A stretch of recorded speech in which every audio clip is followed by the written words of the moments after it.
আমি সকলোৱে জানো ঝাৰখণ্ডৰ এখন জামতাৰা বুলি ঠাই আছে সেই জামতাৰাখন অধ্যক্ষ ডাঙৰীয়া অনাকাংক্ষিতভাৱে কুখ্যাত এটা জাগালৈকে ৰূপান্তৰ হৈছিলে অধ্যক্ষ ডাঙৰীয়া এই জামতাৰাটো আজিৰ পৰা 8-7 বছৰ আগত ভাৰতৰ সকলোতকৈ বেছি চাইবাৰ ক্ৰাইম কৰা জাগালৈকে ৰূপান্তৰ হৈ গ'ল গোটেই মানুহ এই অঞ্চলটোৰ সেই অঞ্চলৰ গোটেই মানুহ অধ্যক্ষ ডাঙৰীয়া চাইবাৰ ক্ৰাইমত লিপ্ত হ'ল অধ্যক্ষ ডাঙৰীয়া তাৰ ওপৰত চিনেমা হৈছে তাৰ ওপৰত ৱেব ছিৰিজ হৈছে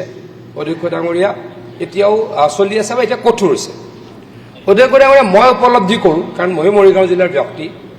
মৰিগাঁও জিলা আমাৰ ফালে হোৱা নাই তেখেতলোকৰ ফালে অধ্যক্ষ ডাঙৰীয়া Laharighat has become Jamtara of Assam মই মৰিগাঁও জিলাৰ এছপিক কম অতি কঠোৰ হওক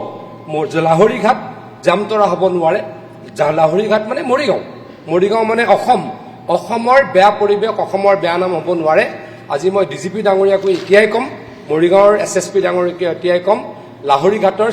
চিডিএছপি ডাঙৰীয়াকো ক'ম এতিয়া আপুনি মোৰ চেম্বাৰত ওলাই গ'লে আহিব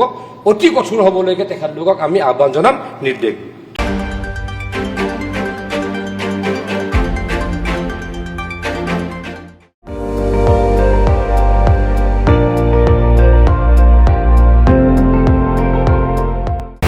আপুনি চাই আছে ND24 সৰ্বশ্ৰেষ্ঠ নহয় সৰ্বোত্তমৰ দৌৰ